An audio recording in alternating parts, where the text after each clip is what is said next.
essentially any damage to the brain, which is part of the central nervous system, is counted as a brain injury, but it's a big umbrella term, and there are a lot of different categories that can go within that.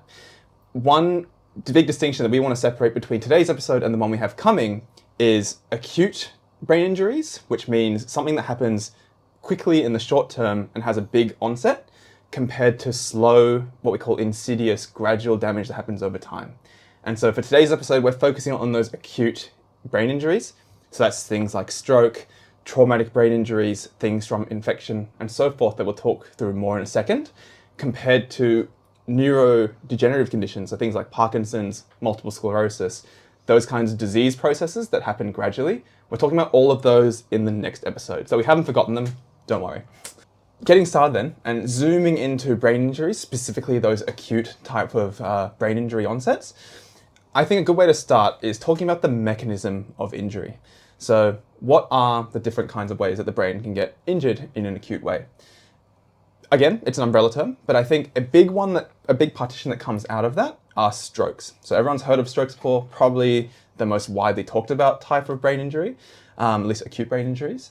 And there are two major ways that they can happen. A stroke, essentially, by definition, is something that's affected the brain that's due to the blood system, the circulatory system. And the two brain branches are the ischemic types of strokes and the hemorrhagic type of strokes. To talk through ischemic ones first, it basically means that blood flow to the brain has been cut off. Your brain's full of obviously there's all the neurons, but feeding those neurons, they're very hungry cells, nerves. So they're constantly getting fed with oxygen, nutrients, and everything all through the blood. So there's a big network of blood vessels in there. Most hungry part of the whole human body. I don't know exactly. It's like 33% of all our energy consumption is done by the brain. All our calories. Yeah. It's amazing. It takes a lot of energy to think. Yeah. It's by far the most complicated organ in our body. And despite how much we're going to talk about the things we have learned about the brain, there's still a lot that is unknown. So there's a lot happening in there. And yeah. So to feed all of that processing power that's happening, the blood needs to be getting all those nutrients in constantly as a constant stream. So there's a big network of blood vessels through the brain. And if any of them get clogged, so usually by an embolus of a blood clot from the body that flows up to the brain, lodges into one of those arteries. I mean, they do get progressively smaller.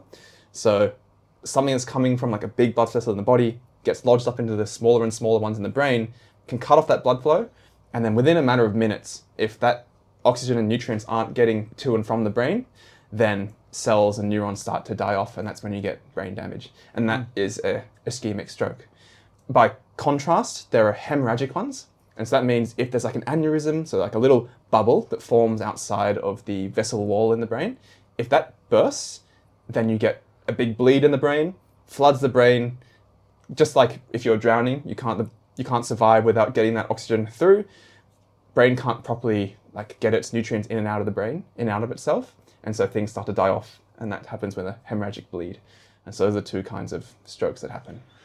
Then I'll talk about some other acute causes.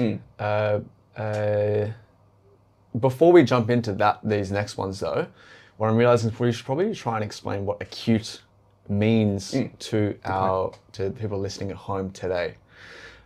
So I guess a good way of explaining it is acute is something that happens in the moment and the damage is caused in that particular moment.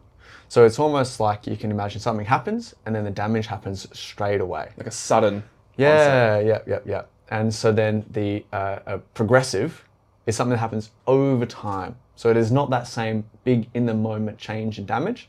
So these ones we're talking about today are all this acute kind. So, which brings me into the next causes of brain damage. We're looking at a few different ones that are a little bit, I guess, less common or less known by people. And miscellaneous. Yeah, so we're looking at things like infections towards any of the brain structures. So we're looking at encephalitis and meningitis to lots of different parts of the brain. So they can different structures can get affected by different ways. We've got other things like just different substances or chemicals that have impacts on the brain themselves. It's like toxins, poisons can have, cause the exact same effect. Suffocation, so a lack of oxygen is another one that is, again, it's a little bit it's not it's harder to get suffocated and have that as being a direct cause as an injury on the brain. Yeah. But it's absolutely one to mention here as well. Differentiating suffocation from ischemic strokes, both essentially are happening from the brain tissue not getting oxygen, but one is internal, where the blood vessel itself is cut off, so the oxygen's in the blood, just not getting to the brain.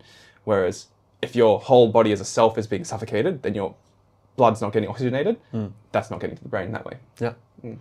And the last one is a tumor or different types of growths. So essentially anything that could grow in the brain and take up space.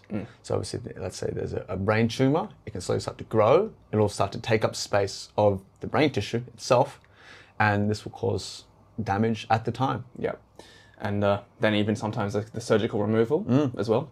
You have to sort of, surgeons have to take a big area around the tumor just to make sure they get all of it, none's left behind. And so even the treatment itself can affect the brain, unfortunately. But we also we won't touch too much on it, but something like, a traumatic brain injury. Yes. Like, I think these are ones people probably know a little bit more of. It's like, it's an accident. So let's say someone is in a car accident, they hit the head off a fall. Yep. Just a blunt force trauma injury. Yeah, like got assaulted, something like that. Yeah, will also cause, like we're talking about today, that in the moment brain damage then and there at the time. Yeah. So these all fall under the banner of, these all fall under the banner of acquired brain injuries. And so they're things that you've acquired brain damage in that short-term moment. Hey everyone, just quickly, could you please double check you've hit that subscribe button? Because it is the best way of supporting the show. And if you're watching on YouTube, don't forget to hit that bell icon as well, so YouTube will notify you when we have our new episodes out every week.